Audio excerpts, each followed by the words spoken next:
Benarkah ada tentara bayaran di Papua? Pengamat pertahanan Koni Rahakundini Bakrie mencurigai adanya keterlibatan tentara bayaran dalam penyerangan terhadap prajurit TNI di Papua. Dugaan ini muncul setelah insiden penyerangan terhadap pasukan TNI yang tengah menjalankan operasi penyelamatan pilot Susi Air beberapa waktu lalu. Menurut Koni, serangan tersebut tampak begitu terorganisir dan melibatkan kemampuan tempur yang tidak biasa dimiliki oleh kelompok kriminal bersenjata atau KKB. Ia menilai para pelaku memiliki kemampuan militer yang menunjukkan indikasi adanya pihak luar yang ikut terlibat. Dalam pernyataannya melalui kanal YouTube Newlytics beberapa waktu lalu, Koni menegaskan bahwa persoalan Papua sudah seharusnya ditangani dengan operasi militer berskala penuh. Ia menilai pemerintah selama ini belum memiliki grand design atau rancangan besar yang jelas untuk menumpas gerakan separatis di Papua.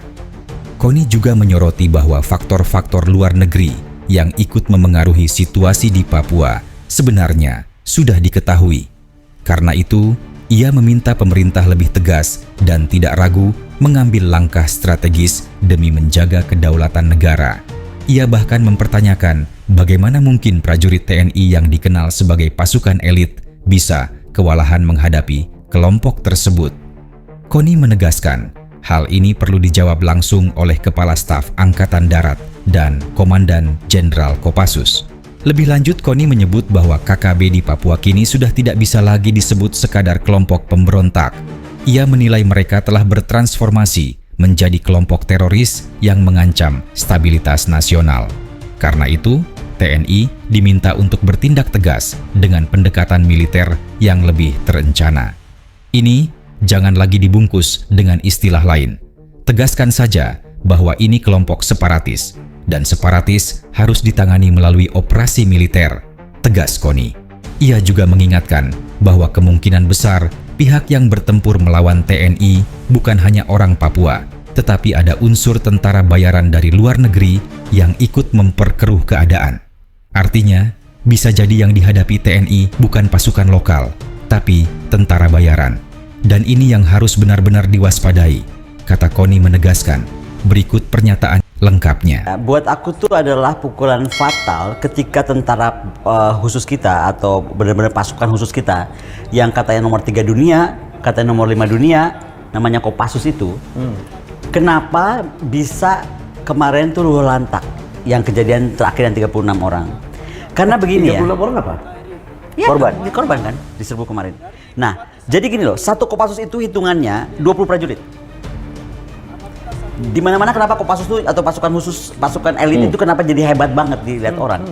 Kenapa dia selalu kecil? Karena satu orang itu bisa bunuh 20 orang.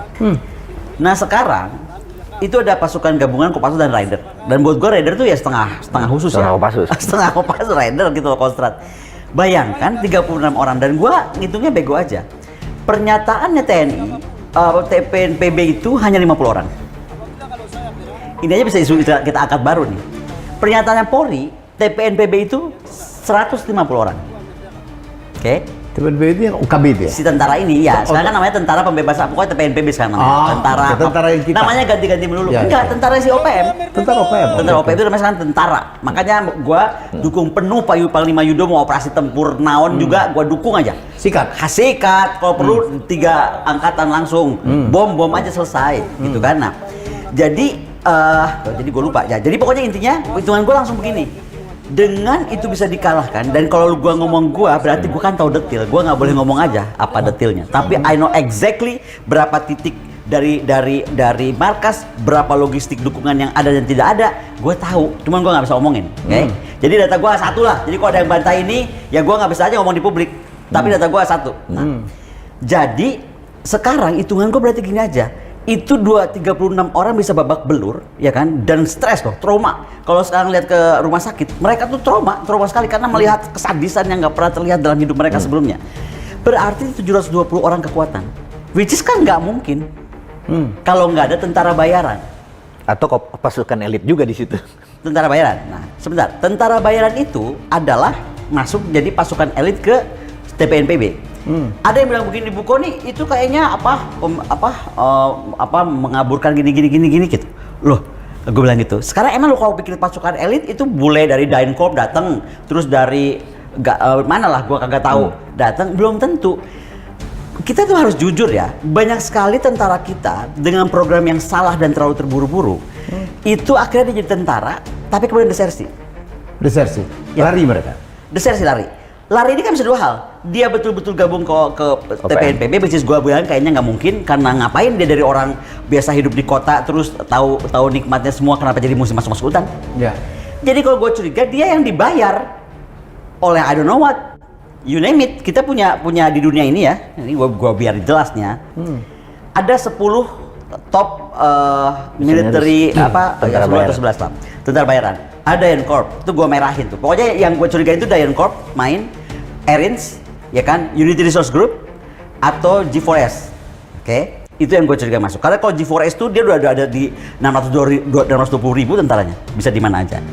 Nah, dan bayaran mereka mahal banget. Jadi kalau gue desersi nih, pilihan untuk masuk ke situ lebih besar daripada masuk di TPNPB. Digaji. Itu loh masuk ke tentara bayaran. Ada yang jawab gini sama gue, dari mana bu ada tentara bayaran bisa kami bayar? Lah, lu pesawat susi aja lu mau ganti bisa dari uang sumbangan PBB. Kenapa bilang bayar tentara bayaran nggak bisa? Nah, jadi ini kita mesti serius melihat masalah ini dengan kejujuran, oke? Dan artinya apa? Diplomat kita tuh kedodoran menurut gua. Puncaknya adalah ketika Westminster Declaration keluar, ya. Westminster Declaration itu, aduh sakit hati gue. Ini kalau gue udah hitung loh, saking gue kesel banget gue hitung.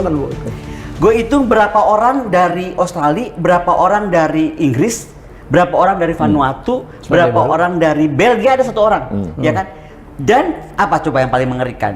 Gabungan churches di Vanuatu, ada dua churches besar. Yang kalau kita tarik itu gabungan churches besar. Nah, makanya saya bilang sama Bishop yang kemarin mengundang saya untuk bertemu dengan kakak Jeffrey yang OPM itu. Bishop, hati-hati. Ketika Anda menggunakan YouTube Anda dan Anda bicara, Anda bisa dianggap berpolitik, which is nggak salah, karena salah satu salah satu cara dia bikin itu dia membuat pendidikan. Itu gua ngerti. Edukasi. Dan itu aku appreciate sama Bishop. Tapi ketika Bishop sampai Jakarta, telepon aku, dia bilang, "Bu, ini saya sedang mau menghadap Menhan dan mau menghadap Pak Mahfud." Aku langsung marah, "Bishop sebentar. Apa maksudnya Bishop ketemu Menhan dan Pak Mahfud?" Mereka mau saya bajak bicara supaya bisa duduk bersama dengan si TPNPB atau OPM. Wah, gue langsung murka. Halo Bishop, be careful ya.